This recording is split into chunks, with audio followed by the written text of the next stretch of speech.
नमस्ते बच्चों, मैं डिम्पल भट्ट श्रीमती जेएमजे हाई स्कूल शेरथा, जिला गांधीनगर 10वीं कक्षा के इस क्लास में आपका स्वागत करती हूँ।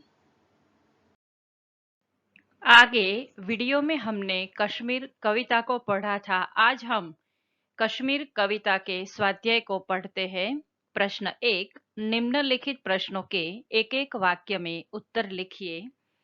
1, कवि ने नावों की नगरी किसे कहा है? कवि ने कश्मीर को नावों की नगरी कहा है। प्रश्न 2, कश्मीरी हवा क्या गाती है? कश्मीरी हवा गीत गाती है। प्रश्न 3, जंगल में किन किन के बीच होड़ लगी है? होड़ यानी स्पर्धा। जंगल में तितली और टिटहरी के बीच होड़ लगी है। प्रश्न 4, कवि को चश्मे और फूल कैसे लगते हैं?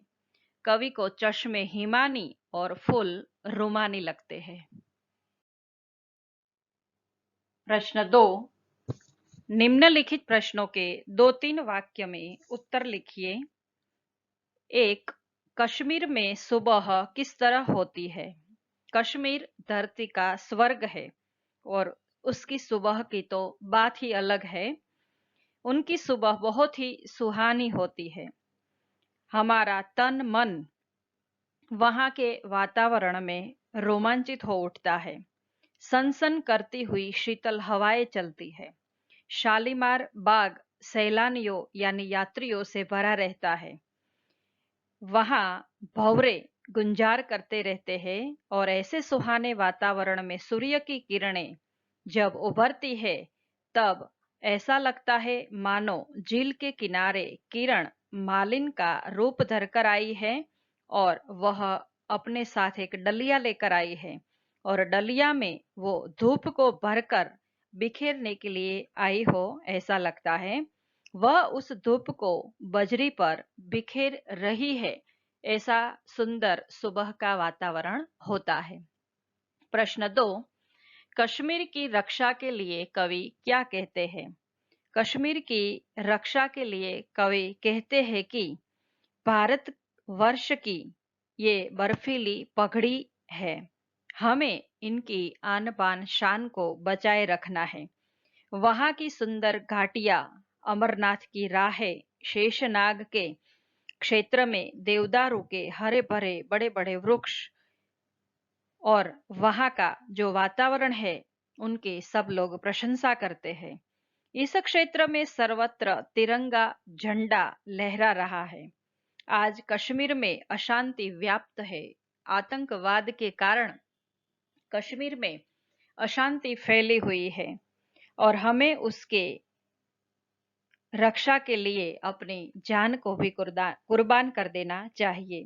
दुश्मन का डटकर हमें मुकाबला करना है और हमें इस बात का ख्याल रखना है कि कश्मीर पर किसी तरह की आंच न आए, क्योंकि कश्मीर हमारी पगड़ी है और हम अपनी पगड़ी को किसी के हाथ में देंगे नहीं। प्रश्न 3, कश्मीर में हवा चलने पर वातावरण कैसा होता है? कश्मीर में हवा चलने पर वातावरण बहुत ही सुंदर और रोमांचित हो जाता है। यहाँ की हवा में गीत संगीत की स्वर लहरी का हमें आभास होता है। हवा में किसी नई नई गजल का जैसे स्वर गुंज रहा हो, ऐसा हमें लगता है। प्रश्न 4, पश्मीना ध्वज से कवि का क्या तात्पर्य है? पश्मीना ध्वज का अर्थ है हमारा राष्ट्रीय तिरंगा और यह तिरंगा हमारी आन बान और शान है। यह झंडा हमारे देश की शान, मान और हमारा प्राण है। इसके नीचे देश के सभी निवासी सुरक्षित रहते हैं। यह नागरिकों की रक्षा का प्रतीक है। इस प्रकार पश्मीना ध्वज से कवि का तात्पर्य यह है कि हमें इनकी आन बान शान को बनाए रखना है। प्रश्न 5, कवि ने कश्मीर को नावों की नगरी क्यों कहा है? क्योंकि कश्मीर को धरती का स्वर्ग माना जाता है और कश्मीर की प्राकृतिक छटा सबके मन को मोह लेने वाली है। यहाँ अनेक प्रकार की झीलें और सरोवर हैं। जितने सैलानी यहाँ आते हैं वह सैलानी सुंदर नावों में नौका विहार का आनंद लेते हैं। नावें कश्मीर की पहचान है, इसलिए कश्मीर को कवि ने नावों की नगरी कहा है। प्रश्न 3, निम्नलिखित प्रश्न का 5-6 वाक्यों में उत्तर लिखिए। कवि कश्मीर दर्शन के लिए आह्वान देते हुए कश्मीर का कैसा चित्र प्रस्तुत करते हैं? कश्मीर धरती का स्वर्ग है, अत्यंत सुंदर और रमणीय प्रदेश है। इनकी प्राकृतिक रचना मन को मोहित कर लेती है। कवि कश्मीर के फूलों की घाटी, नावों की नगरी के रूप में इनका वर्णन करते हैं।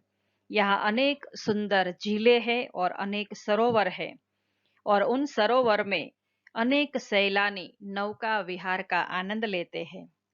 शालीमार नाम का एक बगीचा है, वहां पर अनेक सैलानी आते हैं और वह सैलानियों के लिए एक आकर्षण का केंद्र है। झीलों के किनारे सूर्योदय का एक सुंदर दृश्य वहां पर हमें देखने को मिलता है। घाटियों में मखमली दूब गलीचों का एहसास दिलाती है कि इतनी हरियाली है, इतनी हरी हरी घास है, जैसे वहां पर किसी ने जाजम बिछा दिया हो ऐसा लगता है।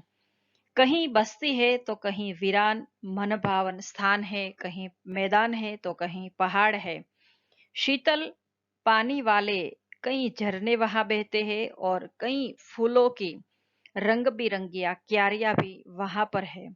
घाटियों में देवदारू के बड़े बड़े पेड़ों की शोभा बहुत ही निराली होती है। यहाँ अमरनाथ की पवित्र गुफा है और शेषनाग का सरोवर है। कवि फूलों की घाटी और नावों की सुंदर नगरी में चलने के लिए लोगों को कहते हैं कि चलो चले नावों की नगरी में कश्मीर चलते हैं। प्रश्न 4, निम्नलिखित शब्दों के पर्यायवाची शब्द लिखिए। पवन, समीर, वायु, हवा, पंछी, पक्षी, विहग, खग, चमन, बाग, बगीचा, उद्यान, आलम, संसार, जगत, दुनिया, मल्लाह, नाविक, खेवट, मौसम, ऋतु, मसहरी, मच्छरदानी, शबनम, ओस। प्रश्न 5, निम्नलिखित शब्दों के विरोधी शब्द लिखिए। घाटी का विरोधी है शिखर, स्वर्ग, नर्क, श्याम, श्वेत, मीठी, कड़वी, दूर, पास। प्रश्न 6, निम्नलिखित शब्दों के विशेषण बनाइए। बर्फ, बर्फीला, हिम, हिमानी, मखमल, मखमली और स्वर्ग का स्वर्गीय। शब्द समूह काव्य में आए हुए हैं, उसे देख लेते हैं। पृथ्वी का उपग्रह, चांद, कश्मीर ढंग की लंबी नाव शिकारा, एक पक्षी विशेष टिटहरी, नावों की नगरी श्रीनगर, सैर करने का जो शौकीन है वह सैलानी, दो पहाड़ों के बीच की जमीन जिसे घाटी कहा जाता है, फारसी का मुक्तक एक काव्य रुबाई और उर्दू काव्य का एक प्रकार गजल। धन्यवाद।